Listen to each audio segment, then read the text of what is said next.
Hi friends, welcome to a new video. അപ്പോൾ ഇന്ന് രാവിലെ നമ്മുടെ കോഴികളെ അഴിച്ചിട്ടപ്പോൾ അവരുടെ ഒരു ഓട്ടവും ചാട്ടവും അവരുടെ ഒരു സന്തോഷ പ്രകടനമൊക്കെയാണ് ഇന്നത്തെ വീഡിയോയിലുള്ളത്. നമ്മൾ ഇന്ന് വരെ അഴിച്ചിട്ടിട്ടാണ് കേട്ടോ വളർത്താറുള്ളത്. കൂട്ടിൽ നമ്മൾ എല്ലാം പുറത്തേക്ക് പോകുന്ന ദിവസങ്ങളിൽ മാത്രം കൂട്ടിൽ അടച്ചിടും. ബാക്കി എല്ലാ ദിവസവും നമ്മൾ ഇവരെ രാവിലെ തന്നെ അഴിച്ചു വിടും. വൈകുന്നേരം വരെ ഇവർ പുറത്തൊക്കെ കറങ്ങി നടക്കും. ഇവർക്ക് വേണ്ട ഫുഡുകളൊക്കെ ഇവർ ചിക്കിച്ചകഞ്ഞ് കഴിക്കും. അപ്പം അങ്ങനെയൊക്കെയാണ് ഇവരുടെ ഓരോ ദിവസങ്ങൾ ഇങ്ങനെ പോകുന്നത്. എനിക്ക് ഇങ്ങനെ കൂട്ടിൽ അടച്ചിട്ട് വളർത്തുന്നത് വലിയ ഇഷ്ടമല്ല കേട്ടോ. കാരണം കൂട്ടിൽ തന്നെ കിടക്കുമ്പോൾ ഇവർ ഭയങ്കര സ്ട്രെസ്ഡ് ആവും. കാരണം ഇവർ കുറേ ഇങ്ങനെ പുറത്തൊക്കെ നടക്കുമ്പോൾ നല്ല ആക്ടിവിറ്റീസ് ഉള്ളത്, ചാടലും പറക്കലും മരത്തുമ്മ കയറലും മണ്ണിൽ ചകയിലും മണ്ണിൽ കുളിക്കലും അങ്ങനെയൊക്കെ ആയിട്ട് ഭയങ്കര ആക്ടിവിറ്റീസ് ഉള്ളൊരു ആൾക്കാരാണ് ഇവർ. ഈ ആൾക്കാർ ഇത്രയും എനർജറ്റിക് ആയിട്ടുള്ള ആൾക്കാരെ നമ്മൾ കൂട്ടിൽ അടച്ചിടുമ്പോൾ ഇവർ ഭയങ്കര സ്ട്രെസ്ഡായി പരസ്പരം തമ്മിൽ കൊത്തി പരിക്കേൽപ്പിച്ച്.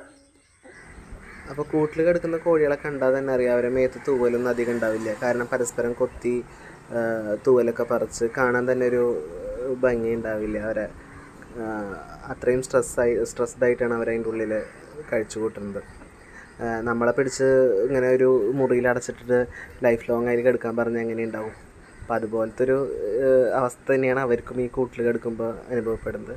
അപ്പോൾ ശരിക്കും ഇത് നമ്മളൊരു വലിയ വ്യാവസായിക അടിസ്ഥാനത്തിലൊക്കെ നോക്കുമ്പോൾ നമുക്ക് ഇങ്ങനെ ഇതിൻ്റെ മാനുഷിക മൂല്യങ്ങളൊക്കെ നോക്കിയിട്ടുണ്ടെങ്കിൽ നമുക്കൊരു ലാർജ് സ്കെയിൽ പ്രൊഡക്ഷനൊക്കെ ബുദ്ധിമുട്ടാണ്.